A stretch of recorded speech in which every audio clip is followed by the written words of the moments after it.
Is the Dodgers offense bad or just bad right now? Maybe a combination of both. Let's get into it. Let's get locked on Dodgers.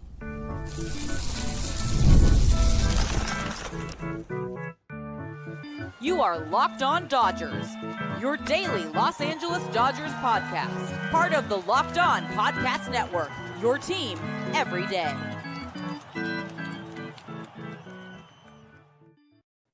Yo, Dodger fans. Welcome to Locked On Dodgers. We are part of the Locked On Podcast Network, the #1 local sports daily podcast network. Locked On, your team every day. Today's episode is brought to you by FanDuel. Right now, new customers can get $250 in bonus bets when your first $5 bet wins. This is the daily podcast covering the World Series champion Los Angeles Dodgers, bringing you the smart fans' perspective on our boys in blue. You can find us wherever you get podcasts and on YouTube. You can become an everydayer by listening and watching every day, and you can make that easier on yourself by subscribing and getting notified when episodes are ready. If this is your first time listening and watching, welcome. I'm Vince Samperio. That's Jeff Snyder, and we have been Locked On Dodgers for the last 6+ seasons. We've been covering the Dodgers for over a decade in our own ways, and we're here to talk about the Dodgers. And we're here to talk about something that we've probably talked about before, and we'll probably talk about again. The Dodger offense is struggling right now, Jeff, even with the series win and the series sweep and, the 10 hits in 3 games over the Rockies. It's still not what we'd like to see from the offense, and that's because of a few different reasons. Yeah, I mean, the easy thing to look at is 6 of the 13 position players on their roster have batting averages below 200. Conforto is down there now amid all his slumps. Muncy is almost out of the 100s. He's working his way up. He's up to 191. But yeah, and kind of the challenge is you've got Conforto and Muncy, who are, basically everyday players. Andy Pages, who's basically an everyday player. He's batting 159. And then, the other guy who Baseball Reference lists as a starter is Kike Hernandez, because he has played a lot. Realistically, he's a bench player, but he's batting 140. And batting average isn't everything, but every one of those guys I just listed, Conforto is barely below average. The rest of them are all below 70 in OPS plus, and mostly well below 70.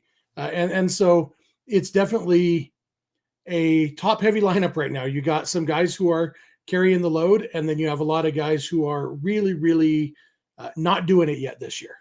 Yeah, and even when you get into the top half being better than the bottom half, if you look at the last 2 weeks, it's not necessarily that much better. You have Shohei Ohtani is still OPSing 896 the last 2 weeks. Other than that, Freddie Freeman's over 1,000, Tommy Edmonds over 800. But other than that, everyone else is 700 or below of the main guys. Mookie's been struggling. Teo's been struggling. Conforto's been very bad. Muncy, overall numbers aren't great, but he's been better as of late. Even Will Smith, if runners aren't on base, it seems like he's not doing much beyond that. He's OPSing 694. So over these last 2 weeks, they've been not good. And you would expect and think that Mookie, Smith, Freddie, and Ohtani are going to be good for, get better or stay where they're at already. It's just that next step of guys that maybe makes or breaks this offense. It's Max Muncy and Michael Conforto and, the next tier of guys that supposed to be better than this, and you think they're going to be better than this, but are they actually going to be better than this? Yeah, the Muncy and Conforto level, I think it's just those two guys where I'm pretty confident they're going to be okay. They may not be as good as we wish they were, but I think they're going to be okay. For me, Alex in the chat says the bottom half is bad, and I don't see him getting much better. And, some of these guys, it's hard to argue with that. Like Miguel Rojas has never really been a good hitter in his career. He was a good hitter in 2020 in the shortened season, and then he was a good hitter last year. But I think what we're seeing is Miguel Rojas as a 36-year-old, not good hitter. He's never been this bad. He's probably going to get better than what he's been, but I don't think Miguel Rojas is going to be a good hitter. I don't think Austin Barnes, even though he does have 2 hits now, I don't think he's going to be a good hitter. Chris Taylor, kind of the same thing.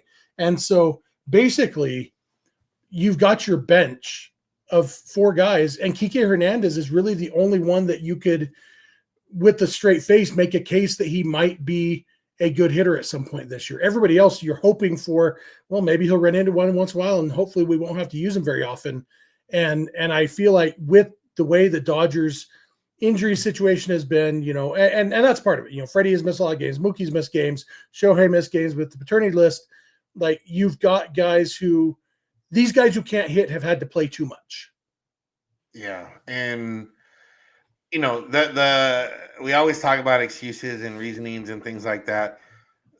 The Dodgers have faced a lot of good pitching so far, and good hitting is going to be good pitching sometimes. And you look at this weekend series, they faced the Rangers' 3 best pitchers in DeGrom, Eovaldi, and Molly, and they got 2 out of 3 wins. And it's hard to really be too upset with that. The offense did just enough to get enough runs, and honestly, probably should have been a sweep. If Kirby Yates would have had just an ounce of good pitching on Saturday, they were that close to a sweep.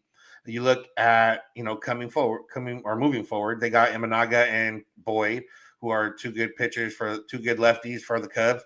They get Skeens. They're facing a lot of these teams good pitching, which is not an excuse. That, just could be a reasoning like, yeah, good pitching. Sometimes you're not going to score runs. There's a lot of teams that get a lot of good offenses that get shut down by good pitching sometimes, and sometimes that offense beats up good pitching. That's just the way it goes. But for the Dodgers, yeah, Mookie and Teo are really the big ones right here, because that's that top of the order. Edman, Ohtani, and Freddie stay the same, and then it's Conforto, Muncy. And then if you can get like all those guys, like Conforto, Muncy, hey, just give me a 750 OPS at this point.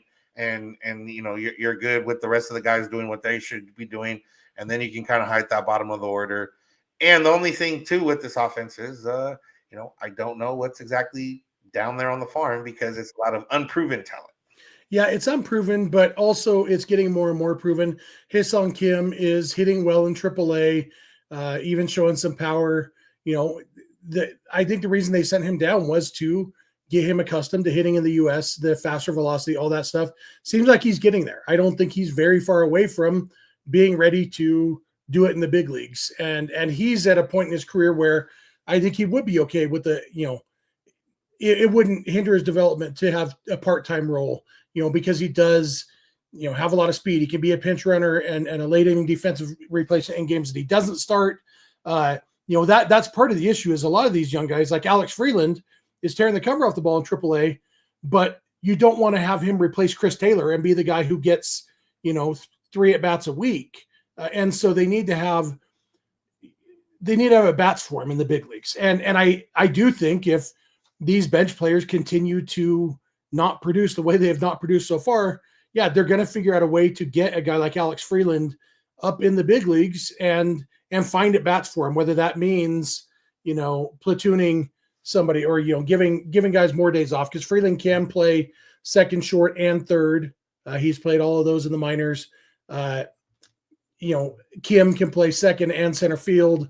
That they can find some bats for some of these guys at the expense of, it's kind of demoralizing as a fan to know, like, oh, we've got like yesterday, for example, when Miguel Rojas was coming up.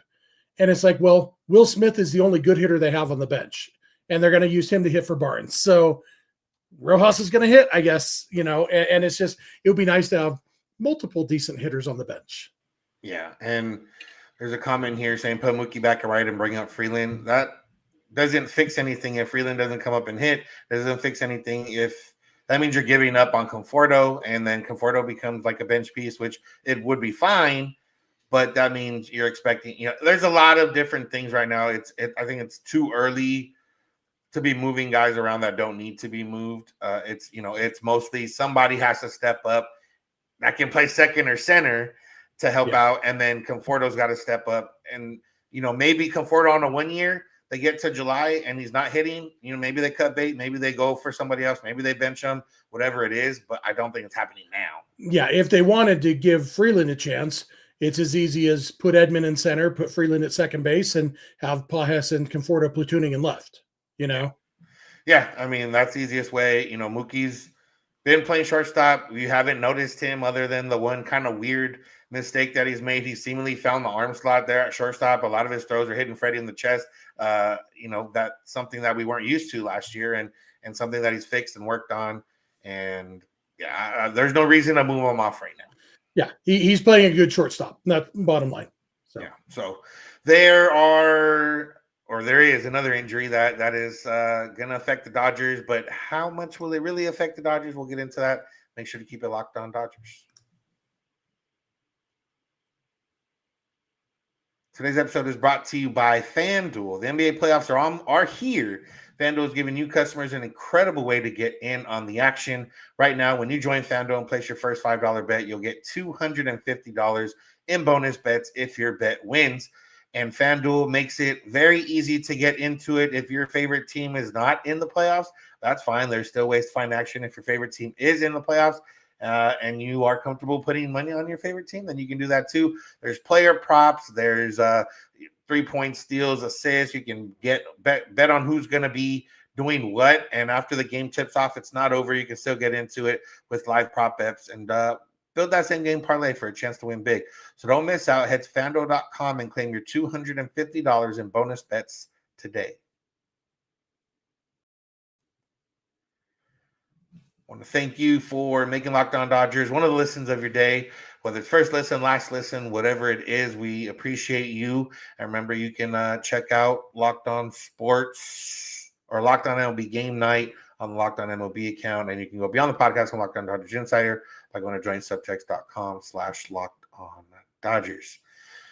All right, Jeff. Blake Treinen went on the injured list over the weekend with what they called a forearm strain, one of those. Strain. Yeah. And it seems like good news. Blake Treinen's a little bit older. He's had arm issues before. It's something that may be concerning, but at the moment, it's something that we can't be too concerned about because we don't know. But for the present, it was pretty easy getting Evan Phillips back in there as a high leverage arm. That helped out.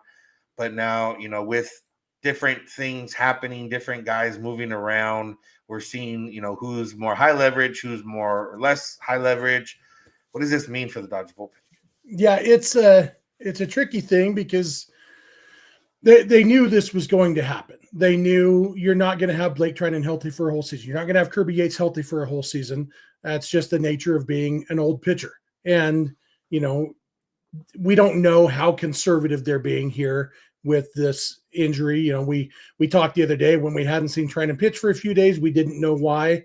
Turns out he was nursing this, and they were trying to get it by without an IL stint. But in the end, he needed to go on the IL. We don't know how long it'll be, but they've still got Michael Kopech, who hasn't pitched it this year. They'll have Bruce Dark-Graterol back at some point, and they've got still a pretty solid bullpen going on right now. The main thing this means is Luis Garcia lives to see another day, and actually came up big for the Dodgers on Sunday. But you don't need everybody in your bullpen to be a high leverage guy. Which, when the Dodgers built the bullpen entirely out of high leverage guys, they knew they're never going to all be healthy at the same time. And then we're seeing, Anthony Bonda may not be as high leverage as we thought he might be, depending on, he's had some iffy games, some worrisome games. Ben Kasperi's had the one bad game, and then you've got Jack Dreyer, who's been a lot better than anybody expected. And legitimately, he's got 0.66 ERA and his FIP is 186. Like, he's legitimately been awesome. Vesia, good ERA, bad FIP. And so what's he going to be? They're just kind of having to ride the waves right now. And yeah, there will be times we've seen, they lost that game against the Rangers because Kirby Yates had a bad day, a bad day to have a bad day. And of course, people made it Dave Roberts' fault for having the nerve to bring in this guy who's been elite this year and elite last year and was brought in to get save opportunities when Tanner Scott wasn't available. That's Kirby Yates' job. Yes, he had pitched the day before. Relief pitchers pitch 2 days in a row all the time. It's not a big deal. He just didn't have it. And maybe they did learn something because it was 3 out of 4 days. Maybe they learned Kirby Yates isn't a 3 out of 4 days. And April is the time to learn that lesson too. Rather learn that in April than October. But all in all, Treinen will be back at some point. the Dodgers barely had, was it last year? Like, how much did Blake Treinen pitch last year? I know, 46 innings last year. So he, was not available the whole year last year. He was available in October, and he was really good when they needed him most in Game 5 of the World Series. He had some other struggles in the World Series, but pitched well in the NLCS, and good. Blake Treinen is definitely one of those guys who they're like, well, we hope he's healthy in October, and we're not too worried about what else happens the rest of the year. Yeah, they're not going to rush him. Honestly, not that injuries are ever good or anything like that, but keeping Jack Dreyer up in the majors as long as possible is not necessarily a bad thing, because, if they did ever get healthy, then they're going to have to make decisions based on the fact that there are guys that have options and guys that don't have options, and maybe guys they want to keep and guys they don't want to keep. And it seems like, at least for the foreseeable future, that's not going to come to a head. Michael Kopech was still a ways away as of a week and a half ago from Dave Roberts. Blake Treinen, I would imagine, is going to be out at least a month, just for the simple fact of, why bring him back in earlier, even if he's feeling better, or making sure that he's feeling 100% rather than 85%. There's different ways to think about it, and that's one of the ways to think about it. They could go to a 6-man rotation, which is what we're going to talk about in the next segment, and that'll take away a reliever. You don't get the benefit of Ohtani also pitching until Ohtani starts also pitching. So, it's something that is going to have some work in the future. We just don't know exactly when that's going to be, because we don't know exactly when they're all going to have all healthy guys available ready to pitch. Yeah, it's kind of interesting. I saw some people wringing their hands about the fact that the Dodgers have 3 relief pitchers who've pitched in 12 games. And the Dodgers have played 23 games, so they pitch in a little over half their games. And so, talk about how that's an unsustainable pace, which is true. You don't want all these guys pitching in 85 games this year, but the Dodgers schedule so far has had a lot of off days. It's lent itself to relievers pitching more. It's you got to look at the days, not the games. They're not pitching every other day. It's been what, 34 days since the Dodgers played their first game. And up until this weekend, Vesia was the only guy that had gone back to back since like the beginning of the month. So. Yeah. And so, the fact that Tanner Scott, Alex Vesia, and Kirby Yates have all pitched in 12 games, Dreyer and Garcia in 10, Bonda in 10, it's not that concerning, but it will change over time, because the schedule does. We're going to talk in the next segment how the schedule tightens up a little bit. We do go through a couple stretches with fewer off days coming up in the next few weeks. And so, but then you've got a guy like Noah Davis. He's been on the roster now for 5 days and hasn't even warmed up in the bullpen that I've seen. They called him up on the only a couple days, but I haven't even seen him warm up. And so we'll probably see him during the bullpen game on Wednesday, and then he'll probably get sent down, and then they'll call up Matt Sauer again. I was looking the other day, because they also, since they DFA'd Eddie Rosario, they now have an empty spot on the 40-man roster if they wanted to use that. So I was looking at potential guys in the minor leagues, but they don't really have any, because knowing that they're going to need that 40-man roster spot for when Clayton Kershaw comes back, or whoever, all these guys on the 60-day IL, they're going to eventually need that spot. So they're not going to want to use it on an actual prospect. And so I was looking to see if they had any guys they could call up just for a bullpen game and then DFA them, kind of the Brent Honeywell type last year. They don't necessarily, I guess Brent Honeywell's available, but they don't have anybody in the organization that jumps out at me. Giovanni Gallegos was the one that would, but he's injured in the minors. And so it's going to be really interesting to see how they work this bullpen over the next few weeks, because of the schedule and the injuries. But getting Evan Phillips back was huge, because basically it's just a straight up 1-to-1 replacement for Blake Treinen. Yeah, and a lot of the consternation over the bullpen usage, a lot of those was in the beginning part of the season when the Dodgers needed, like, they weren't getting length out of their pitchers. They've gotten length out of guys recently. Obviously, Glasnow coming out early on Sunday doesn't help, and he's had 2 games on Sundays where he's had to come out early, one for ineffectiveness and one for, having cramps.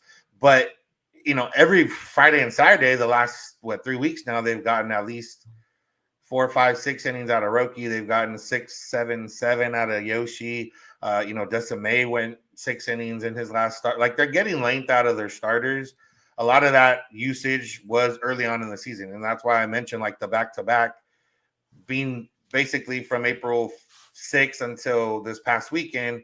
The Dodgers hadn't used anyone back-to-back. So if they're pitching every other game, obviously not ideal, but it's not going to happen very often. And, there's sometimes you chase wins or sometimes you don't. And I don't think this bullpen usage will carry over because they'll get to a point where, Matt Sauer or whoever, Luis Garcia, you're going to have to wear this one and you're going to have to pitch 2 innings. And even if you give up 10 runs, we're going to stick with you because that's just the way it goes sometimes. And then you're going back to the minors, you're getting DFA'd the next day probably. Yeah. So, yeah. But as they do go to a 6-man rotation at some point, that may, alleviate some of the load on the bullpen, because part of a 6-man rotation is you do have expectations where you're going to have to go deeper in game starters. And, we'll hopefully get more, have 6 be the bare minimum and 7 be the kind of the hope each time they go out there. That's a perfect segue into the next segment, which will be about when Tony Gonsolin comes back, when Blake Snell comes back,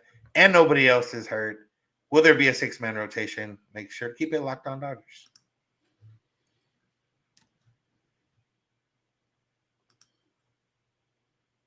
I want to thank you for being an everydayer. If you are one, an everydayer is just someone that listens or watches every day. We appreciate those of you that already are everydayers. If this is your first time listening, watching, welcome, and we hope that you become an everydayer. Dodgers season is in the middle of this. We've had a lot of off days in the month of April. There's a lot less off days in the month of May. So we're going to be talking Dodger baseball throughout it all. And if you want to go beyond the podcast, come Locked On Dodgers Insider. Make sure to go to joinsubtext.com/LockedOnDodgers. Get text directly from us and keep up to date with the Dodgers without having to be online all day. And you can join our exclusive Discord server where we talk Dodgers and get into other things. So let's talk about Dodgers pitchers, just kind of how we talked about with the bullpen. And who knows when they'll have to make a decision when to go to a 6-man rotation or not, because who knows when they'll have 6 healthy, legitimate starting pitchers. That's kind of where we're at right now. Tony Gonsolin is expected to pitch on Tuesday.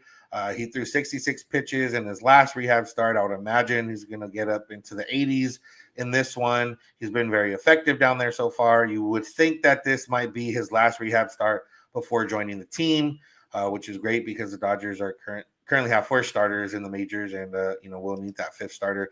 Blake Snell threw a bullpen over the weekend. Expected to throw another bullpen this week. If all goes well, should just need a simulated game, and then he'll be ready to go for game action without needing a rehab assignment. So it's possible, Jeff, in the next 2.5 weeks, the Dodgers will have 6 legitimate starting pitchers. Is that when they go to a 6-man rotation? Yeah, it seems like it probably will be, even though, like you mentioned earlier, part of the benefit of the 6-man rotation is having Shohei Ohtani, who doesn't count as a pitcher, so you can still have your 8-man bullpen. Right now, if they went to a 6-man rotation, they have to go to 7-man bullpen. Luckily, they do have one obvious odd man out in Luis Garcia, he has been valuable in that he has pitched innings that they didn't want to use good pitchers on. Up until Sunday when they actually had to bring him in a tight game, and he did fine. But, I mean, he hasn't pitched well, and probably his time is short. But, at that point, if you've got this 6-man rotation with Gonsolin and Snell, Gonsolin threw 66 pitches the previous rehab start, then 46 and then 66. So you would think, if they add another 20 this time, basically by the time he does come back, he's fully built up. And so they can expect 6 innings from him, especially if he's going once a week, which is a little more often. He's been doing every 6 days in the minors. This time it'll be a full week. But all in all, yeah, I feel like it's time for that 6-man rotation, assuming health, and that's hard to even say with a straight face when you're a Dodger fan, assuming all our starting pitchers are healthy, because that's never the case. But right now, as far as we can tell, Tyler Glasnow is healthy. It was just cramping. Yamamoto, Sasaki, May are all healthy. And so if Snell and Gonsolin are healthy, I mean, the only alternative is to just option Gonsolin and say, just stay there in the minors. And it makes a lot more sense to me for the team to say, no, come be part of a 6-man rotation. And especially when you look at the upcoming schedule, because like I said, you've got, what is it, next week? So they've got the Cubs 2 games and the day off, and then they've got a 6-game homestand and then a day off. So next Thursday, which is May 1st, they have that day off. But then after that, they go straight into a 10-game road trip with no days off, and then 1 day off, and then a 9-game homestand with no days off. So they're playing 19 games in 20 days at that point. And, with Yamamoto and Sasaki specifically, they're even a 6-man rotation, that's bumping them up a little bit more, than what they're used to. I feel like they at least have to go to a 6-man rotation a time or two through at that point once Snell is healthy. Yeah, I mean, you look at what they've done so far, and I've called it kind of the college rotation where Yamamoto, Roki, and Glasnow have gone Friday, Saturday, Sunday for maybe the entire month of April, it feels like. But if you go, with no days off, and even with the 6-man rotation, that's not the case. You're going to have to pitch, you get 5 days of rest, and then you have to pitch again. I would imagine that's what the goal is to do that, because you can't go. It's hard enough to go through a season with the 6-man rotation. It's even harder when you don't have, Ohtani kind of counting as a double back, and even harder to do if you want to try to get guys a week of rest in between. So they're not going to be able to get away with that too much longer without a lot of roster manipulation, which in the old days might have been fine because they could just keep optioning guys up and down, up and down, up and down. But now with the limit of options within the season, it's not necessarily that easy. Especially with the fact that Gonsolin and Roki are their only pitchers who even have options available. So it's not like you have a young rotation. Well, I mean, you can call up Knack, Robleski, Miller for spot stars. Yeah, you can call guys up, but used to be that you had, at least a couple guys in your rotation who were among those guys. So you're using 5 guys to fill 3 spots or whatever right now. And that's not quite the case just because of they signed these veterans, which is the goal. And so I think where they would have used the Oklahoma City Express, they're going to use instead the injured list express, and you're going to have, like I said with Treinen, we don't know how hair trigger they were on Treinen. We don't know how serious it is. Same with Snell. We don't know how proactive they were there, but we can kind of guess based on their roster that they are going to be pretty proactive and pretty, pretty ambitious in using the injured list when, even just as a practical sake. Once Ohtani's ready to pitch, if they do go with a 6-man rotation with, Yamamoto, Roki, Glasnow, May, Snell, and Gonsolin, well, then Ohtani's ready. One of those guys has to be hurt, and when Kershaw's ready, you want to give him a couple starts. Somebody else has to go somewhere. So they'll have a lot of maneuvering to do. And that's even with the 6-man rotation. It's hard to see them figure out any way to do this without using 6 starters at a time. Yeah, that's the other part. We could get to a point where we're, May 21st, Kershaw's eligible to come off the 60-day. They think he's ready to go. Snell's healthy, Gonsolin's healthy, and they go to a 6-man with Gonsolin as a guy that comes up for a spot start, once every 3 weeks until they get to a point where, okay, we have to decide we only have 2 options left with Gonsolin, and, maybe we don't want to do that. Or, Gonsolin unfortunately becomes like something of a, okay, you come up this time, someone else comes up, and the next time we need, a 7th starter or a spot starter. There's just a lot to get into. But again, it's also on our end, we can only say, well, it would be ideally. But then again, it never really works out that way because guys do end up getting hurt or something happens or whatever the case. We've been saying when the Dodgers are fully healthy for a long time now, not just this year, but going back a few years. And I don't think we've ever really seen it to the extent that everyone's healthy. Yeah, although the difference with this year's team is they can be fully healthy without everybody. They can be healthy enough that it's a roster issue. Yeah, they can fill a 6-man rotation and still not be fully healthy. Yeah. I do want to address one thing. Samuel in the chat said curious when Yamamoto will ever be able to pitch on a 5th, 6th day.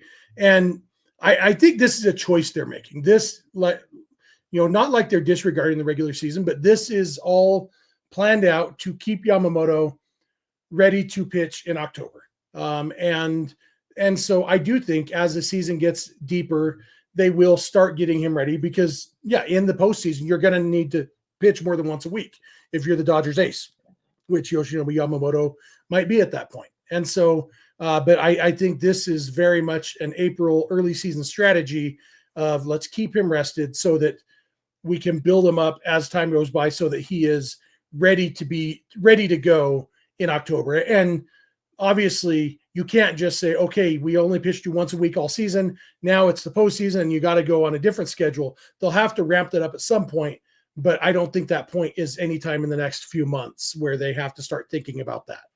Yeah, and you look at Yamamoto last year. This year, it's a little bit of an anomaly.